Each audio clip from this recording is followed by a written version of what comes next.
बिस्मिल्लाहिर्रहमानिर्रहीम। अस्सलाम वालेकुम नाजरीन, आज की वीडियो में आपके साथ शेयर करूंगी कब्र में आकाए दो आलम सल्लल्लाहु अलैहि वसल्लम के बारे में क्या सवाल होंगे।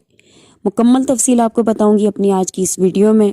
वीडियो की तरफ बढ़ने से पहले मेरी तमाम सामीन इकराम से रिक्वेस्ट है, अगर आप लोगों ने मेरे यूट्यूब चैनल को सब्सक्राइब नहीं किया तो नीचे लगे हुए रेड कलर के बटन को प्रेस करके चैनल को सब्सक्राइब करें, वीडियो को लाइक और शेयर करें, वीडियो को फुल वॉच करें। बढ़ते हैं अपनी आज की इस वीडियो की जानिब। कब्र में आकाए दो आलम सल्लल्लाहु अलैहि वसल्लम के बारे में क्या सवाल होंगे। उनके बारे में हज़रत अनस रज़ी अल्लाह ताला अन्हु से रिवायत है कि नबी अलैहिस्सलाम ने इरशाद फरमाया, जब बंदे को उसकी कब्र में रख दिया जाता है और उसके साथी उससे वापस आने लगते हैं, यानी जनाजा करने वाले, तो वो उनके जीतों की आवाज़ सुनता है और उस मैयत के पास दो फरिश्ते आते हैं, उसे बिठाते हैं और उसे कहते हैं कि तू उस ज़ात यानी मोहम्मद सल्लल्लाहु अलैहि वसल्लम के बारे में क्या कहता था। तो जहाँ तक मोमिन का ताल्लुक है तो वो मैयत कहती है, मैं गवाही देता हूँ कि वो अल्लाह के बंदे और उसके रसूल हैं।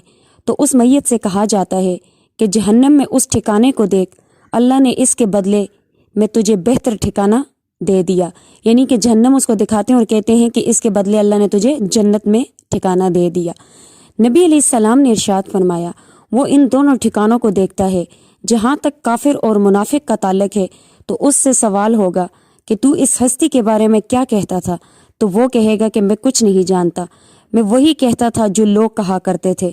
तो उससे कहा जाएगा कि ना तूने खुद जाना और ना तूने पैरवी की। फिर उसके कानों के दरमियान एक ज़रब लगाई जाएगी तो वो चीख मारेगा। तो जिन व इंस के अलावा जो भी चीज़ इसके करीब होगी वो उस चीख की पुकार को सुनेगी।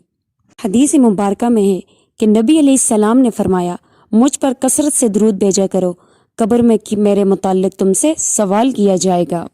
यानी कि नबी अलैहिस्सलाम पर कसरत से दुरूद भेजनी चाहिए ताकि कब्र के सवालों में आसानी हो।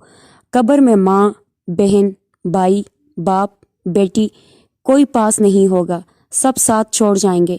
लेकिन नबी अलैहिस्सलाम की मोहब्बत, सरकार दो आलम की नज़र, शफकत अपने आशिक पर मौजूद है और कब्र में भी उम्मती का ख्याल है। हज़रत अनस रज़ी अल्लाह ताला अन्हु से मरवी है, वो फरमाते हैं कि मैंने नबी करीम सल्लल्लाहु अलैहि वसल्लम से अर्ज़ किया, या रसूल अल्लाह, क़यामत के दिन मेरी शिफात फरमाइएगा। तो नबी अलैहिस्सलाम ने फरमाया, इंशाअल्लाह तुम्हारी शिफात करूँगा। फिर अर्ज़ किया कि या रसूल अल्लाह, मैं क़यामत के दिन आपको कहाँ तलाश करूँ।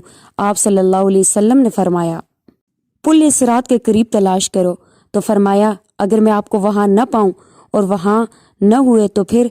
तो नबी अलैहिस्सलाम ने फिर फरमाया, फिर मुझे मीज़ान पर देखना। तो हज़रत अनस ने फरमाया, अगर आप वहाँ पर भी ना हो तो नबी अलैहिस्सलाम ने फरमाया, हौज़ कौसर पर तलाश करना, मैं इन तीनों जगहों के अलावा कहीं भी नहीं जाऊँगा।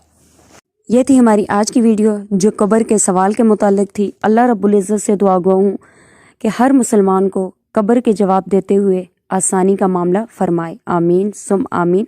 यकीनन आज की वीडियो आपको पसंद आई होगी। अपनी कीमती राय का इजहार ज़रूर कीजिएगा। नेक्स्ट वीडियो में मुलाकात होती है। अल्लाह हाफिज़।